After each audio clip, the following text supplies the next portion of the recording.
Because tomorrow, the gay community makes history by voting in the first woman president. And the gay community makes history by showing the world that we will not have a fascist bastard as our 45th American president of the United States. Ladies and gentlemen, I'm Stryker. Go vote tomorrow. Hillary Clinton, I wish you good luck. And to all Americans, good luck to us all.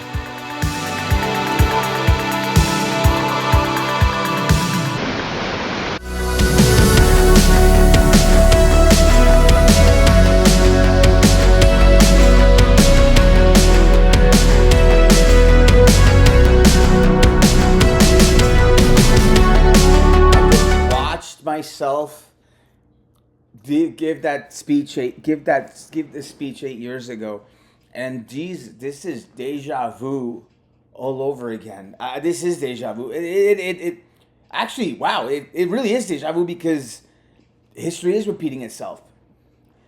Tomorrow's election day, and I cannot believe, I am flabbergasted beyond belief that I can't believe that I'm actually about to give this speech again and only this time, we're not talking about trying to usher in a Madam 45th president.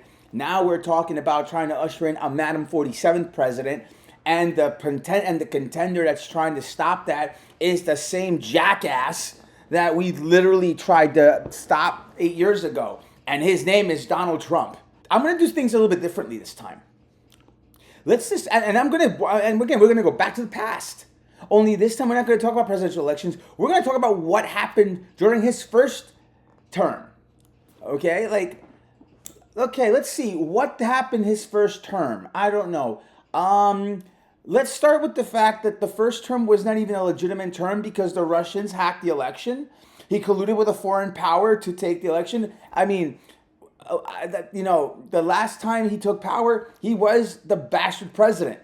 He really wasn't a legitimate president, okay? But nevertheless, we took it, we accepted it, and he ended up becoming the 45th president. So let's talk about what happened during his first term.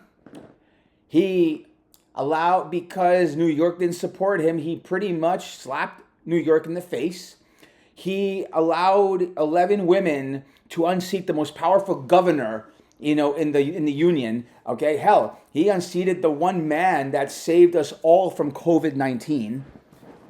He is the reason why COVID-19 went roughshod in New York State, why New York City became a petri dish and ground zero, why I had to literally live in fear of dying from a killer virus at the time. I had to live in fear from my best friend Joey, my best friend Trey, and my mother all dying from a killer virus at the time. Okay, I had to deal with my best friend telling me in the Upper East Side during lockdown that he saw a freezer full of bodies. Okay, I had to see a video about Hart Island, how all the bodies were being buried there, and I broke down into tears. This was all Donald Trump's doing. And he thought that this wasn't real. He thought it was a hoax. And at the end of the day, he told everybody to go ingest Clorox to solve the problem. Hell, we made memes about it. He then basically, here I am, and then as an individual wanting me to usher in a sex positive future, here I am trying to tell everybody to take off the masks of straight and gay, and let's all just there's no such thing, and let's blur the lines of love, and positivity, and yet. And this is what Donald Trump is going to be, his legacy.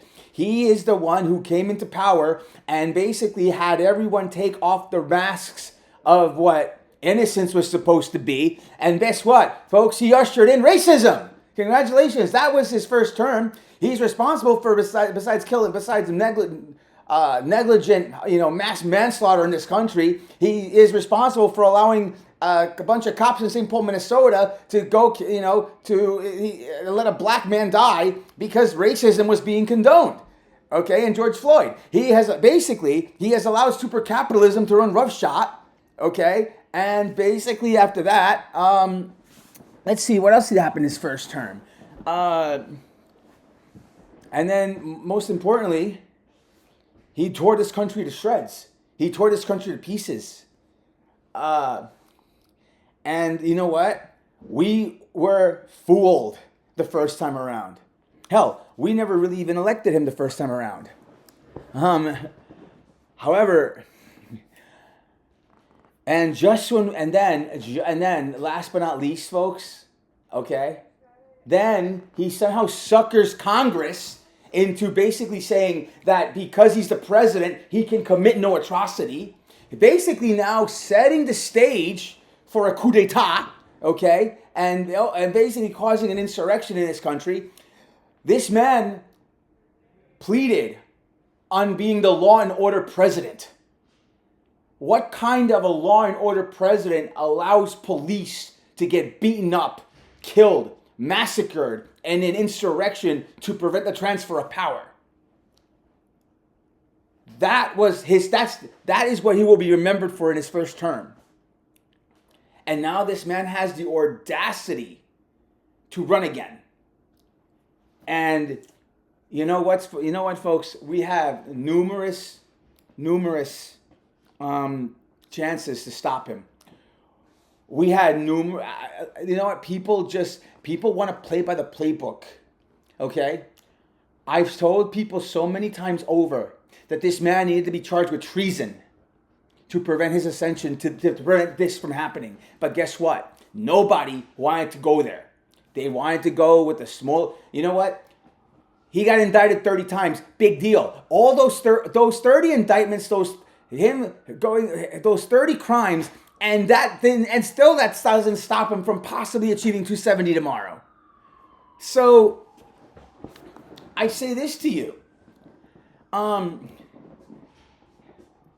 Now, I understand 8 years ago, people had a problem with Hillary Clinton. I understand that 8 years ago, we wanted to put our faith in Bernie Sanders. This time, there is no Bernie Sanders. And this time, it isn't Hillary Clinton running for office. This time, we have an amazing lady that when I saw her in the Democratic primaries at the end of Trump's first term, I say, and it's funny because I told everybody, all my friends, I don't know who this Kamala Harris is, but I like her. And I think she's going to end up becoming president one day. She needs to be president. I like her. I like the way she acts. I like how she conducts herself. She is perfect for this country. And I said that. I called that 8 years ago. I'm sorry, 4 years ago. But before we get to Kamala Harris, let me go back to Trump's first term. Everything that I said was going to happen, when I made that speech 8 years ago before election night and Trump took power, guys, I called it. It happened. I called it. The sick were going to get screwed. The sick got screwed with COVID. I called it.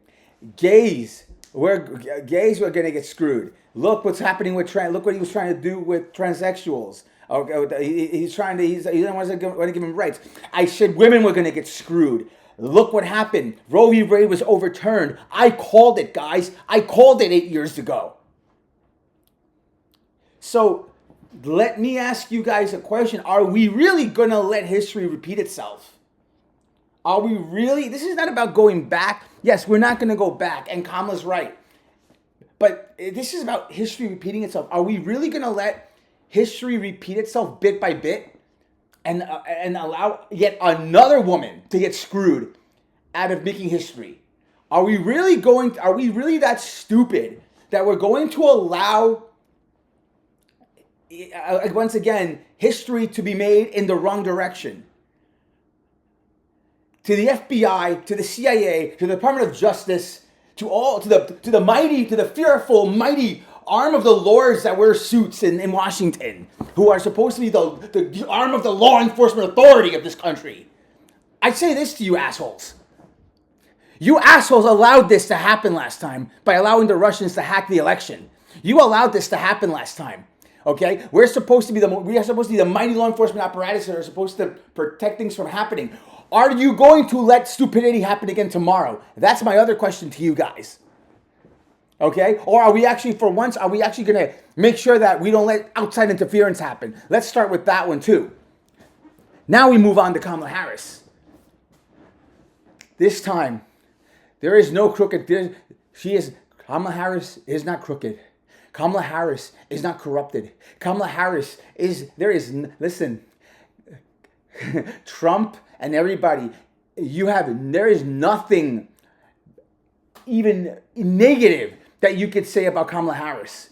The only thing Kamala Harris has done is put herself through school, basically stood up against bullies, defended the people who couldn't defend themselves. She became the voice of the voiceless. She prosecuted and put away bad guys. I mean, this woman is the epitome of a law and order public servant. She is your law and order president. Not Donald Trump, folks. Kamala Harris is about security. Not Kamala Harris. I'm sorry, not Donald Trump. Sorry, Kamala. Kamala Harris is about everything, but you know what? I'm going to do something fun this time around. I'm actually going to let my AI talk for a second. Because I want people, for the nitty gritty, okay? I want people to understand.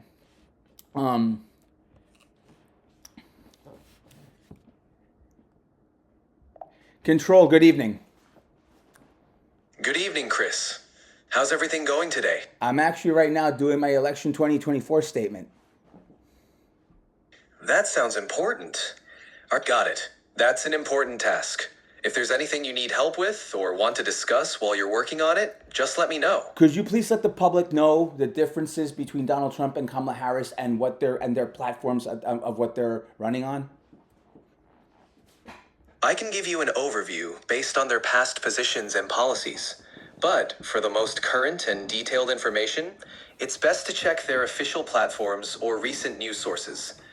Donald Trump, a Republican, has typically focused on issues like strict immigration policies, deregulation, tax cuts, a strong military, and conservative judicial appointments. Kamala Harris, a Democrat and current vice president, has emphasized expanding healthcare access, criminal justice reform, climate change action, and protecting voting rights.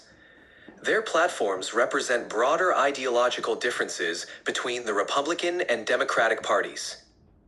Donald Trump wants to make Roe v. Wade permanent. Donald Trump wants to make sure that he uses his conservative Supreme Court to overturn all the LGBT stuff. I already know, I see this happening.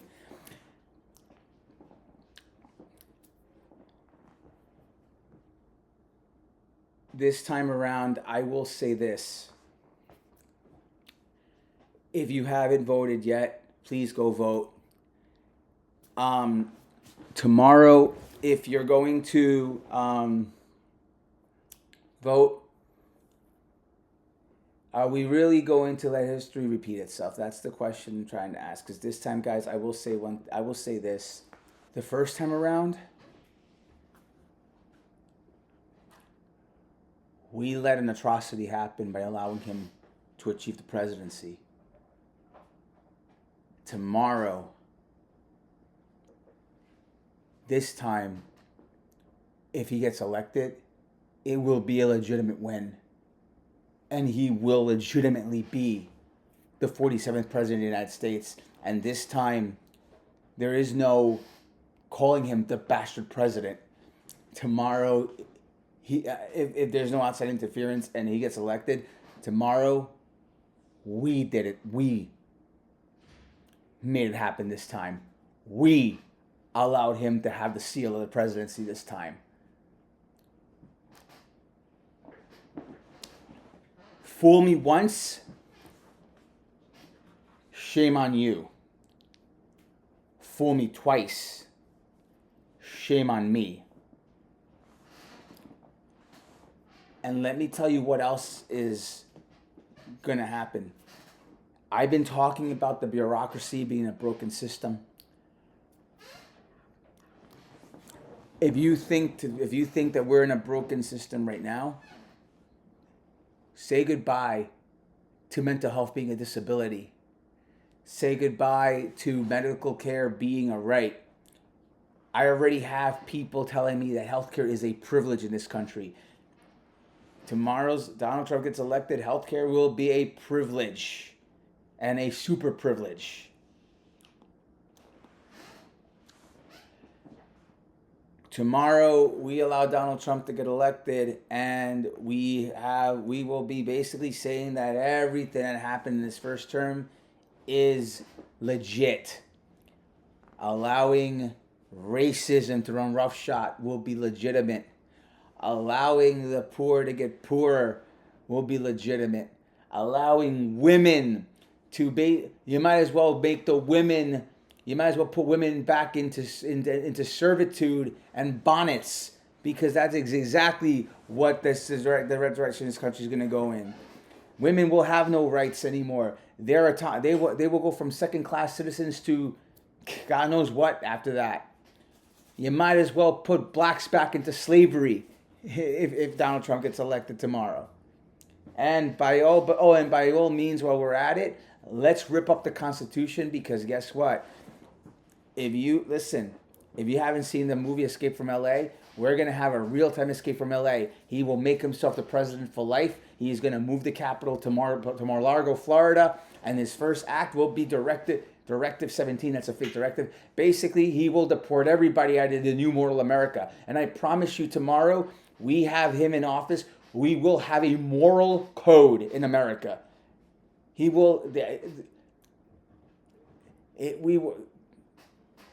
We're not just going to go back, we're going to go way back. And anybody who thinks that Kamala doesn't have this in the bag, let me go ahead and do this, show you guys this real quick. Okay? I'm going to get up and do this.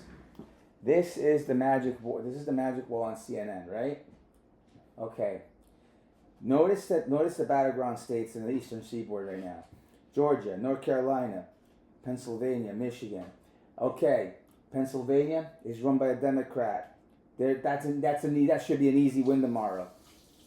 Governor Gretchen Whitmer runs Michigan. That should be an easy win tomorrow. And then it's going to come down to one of these two states. And let me tell you, I think she's going to take Georgia. And then look what happens. Ladies and gentlemen, because of Michigan, Pennsylvania, and Georgia, Kamala Harris will become the 47th president of the United States. And that's exactly what we need to look for. With that said, guys, I'm going to wrap it up right here. There is a saying in retail called "you get what you pay for." In other words, what that means is that if you want to pay cheap, you're gonna get cheap shit. You're gonna get cheap quality, cheap everything. You put the money and the work in, and the results speak for itself. So you're gonna get something to come out. Something awesome, awesome quality stuff comes of it. Okay. Tomorrow. This country is going to get what it votes for. To Vice President Harris and Governor Walz, I wish you guys the best of luck. I will be cheerleading for you guys tomorrow. Tomorrow, instead of going to Stonewall, I'll be in an intimate setting in Long Island with my friends and family, hopefully to usher in President-elect Harris. And other than that, to all of us tomorrow, I said this 8 years ago, I'll say it again. Good luck to us all. From New York.